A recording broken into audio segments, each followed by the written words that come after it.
স্বপ্ন পূরণ পশ্চিম বর্ধমান ও বীরভূমের জেলার মানুষের কথা রাখলেন মুখ্যমন্ত্রী মমতা বন্দ্যোপাধ্যায়। অজয় নদের ওপর তৈরি নীলকণ্ঠ সেতুর উদ্বোধন করলেন বাংলার মুখ্যমন্ত্রী মমতা বন্দ্যোপাধ্যায়।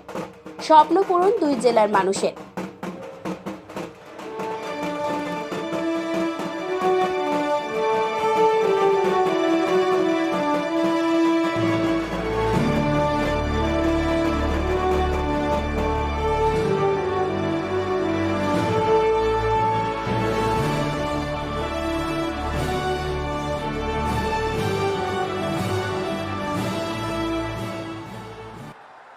প্রায় 200 কোটি টাকা খরচ করে এই সেতু তৈরি করল পশ্চিমবঙ্গ সরকারের পূর্ত দপ্তর।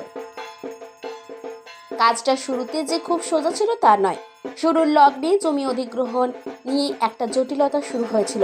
স্থানীয় কাকসা পঞ্চায়েত সমিতি, পঞ্চায়েত, জেলা প্রশাসন, সর্বোপরি রাজ্যের পঞ্চায়েত মন্ত্রী প্রদীপ মজুমদার তৎপরতার সাথে এই জটিলতা আলোচনার মাধ্যমে মিটিয়ে নিয়ে মুখ্যমন্ত্রীর স্বপ্নের প্রকল্পের কাজে দ্বিগুণ গতি আনেন।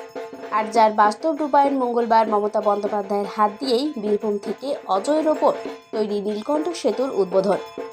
রাস্তার সাথে পশ্চিম বর্ধমানের মুচিপাড়া শিবপুর রাস্তার যোগাযোগ স্থাপনকারী অজয় নদীর ওপর একটি বড় সেতু। এর আগেও অনেক সেতু হয়েছে, ফলে যারা জয়দেব কেন্দ্রীর মেলায় আসেন তাদের আসাটা খুবই সহজ হয়ে যাবে।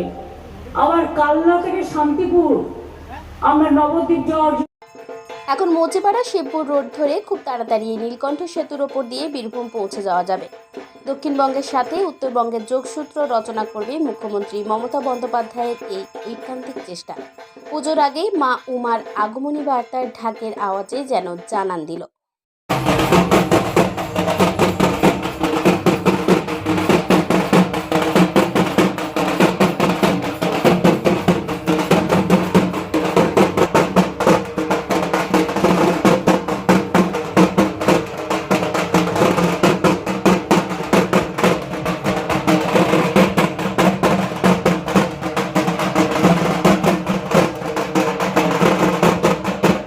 রুটি রুজির টানে পশ্চিম বর্ধমান ও বীরভূম জেলার মানুষ অস্থায়ী একটা সেতু দিয়ে জীবনের ঝুঁকি নিয়ে অজয়ের ওপর দিয়েই চলাচল করতেন। বর্ষার মরশুমে অজয়ের জলের তোড়ে ভেসে যেত সেই অস্থায়ী সেতু। আজ পাকা সেতুর উদ্বোধন হলো। অনেক ভোগান্তি হতো, 20 কিলোমিটার ঘুরে আমাকে স্কুল যেতে হতো। আজকে এই ব্রিজটা উদ্বোধন হওয়াতে আমাদের খুব সুবিধা হলো, আর আমাদের সেই সমস্যার সম্মুখীন হতে হবে না। বীরভূম আর পশ্চিম বর্ধমানের যোগাযোগ ব্যবস্থা অত্যন্ত সহজ। রাস্তা করার ক্ষেত্রে, ব্রিজ করার ক্ষেত্রে সেতু পেরিয়ে জীবন হাতে নিয়ে কষ্ট করে যেতে হতো, এবং এমন এমন দিন গেছে নৌকা চলেনি, অথবা নৌকা হয়তো মাঝখানে আটকে গেল, এরকম সমস্যা অনেক সম্মুখীন হতে হয়েছে আমাকে। হ্যাঁ, তো আজকে যাক এই ব্রিজটা হওয়াতে কিন্তু সেই সমস্যার সম্মুখীন হতে হবে। ইতিমধ্যে দুর্গাপুর থেকে সিউড়ি পর্যন্ত সরকারি একটা বাস চলাচল শুরু হলো এই নীলকণ্ঠ সেতু দিয়ে। ধাপে ধাপে আরও বিভিন্ন রুটে সরকারি বাস চালানোর উদ্যোগ নেবে দক্ষিণবঙ্গ রাষ্ট্রীয় পরিবহন সংস্থা, জানালেন সংস্থার চেয়ারম্যান সুভাষ মণ্ডল। আমরা দেখে নেবো আরো কিছু পরিষেবা আমরা এদিকে চালাবো আগামী দিনে। অনেক বেশি বীরভূম জেলা বা নর্থ বেঙ্গলের সঙ্গে এটা সরাসরি খুব কম রাস্তা কম হয়ে গেল। হ্যাঁ, তার জন্য আরো পরিষেবা চলবে। শুধু তাই নয়, দুবরাজপুর, বোলপুর, তারপরে আমাদের বহরমপুরের সঙ্গে যোগাযোগ, এদিকে পুরুলিয়া বাঁকুড়ার সঙ্গে যোগাযোগ, সবটাই আমাদের এই রাস্তার উপর দিয়ে শুরু হবে। নতুন একটা দিগন্ত তৈরি হলো, ইতিহাস রচনা হলো মুখ্যমন্ত্রী মমতা বন্দ্যোপাধ্যায়ের হাত দিয়ে। দীর্ঘদিনের স্বপ্ন পূরণ হলো মানুষের। প্রতিক্রিয়া রাজ্যের পঞ্চায়েত ও সমবায় মন্ত্রী প্রদীপ মজুমদারের। আবহাওয়ার উপরে যে যাতায়াতের নির্ভরশীলতা ছিল, যে এটা অসুবিধে হতো, বা অন্য সময়ও একটা অস্থায়ী ব্যবস্থার উপর দিয়ে যাওয়া সেটা খুব মসৃণ ছিল না। এটা এখন একেবারে কোন রকম বাধা বিপত্তি ছাড়া খুব মসৃণ ভাবে আমাদের মুচিপাড়ার থেকে এখান অব্দি পেরিয়ে যে কোনো বীরভূমের যে কোনো প্রান্তে যাওয়া যাবে এটা। অতএব যোগাযোগ আরো নিবিড় হলো এবং আরো স্থায়ী হলো। কারণ আগে যেরকম আমাদের আবহাওয়ার উপরে নির্ভরশীল ছিল সেতুটা, যে এখানে যে ব্যবস্থা ছিল এপার থেকে ওপারে যাওয়ার, সেটা ফেয়ার ওয়েদার ব্রিজ ছিল। ব্রিজ তো বলা যায় না, যে ব্যবস্থা ছিল আর কি।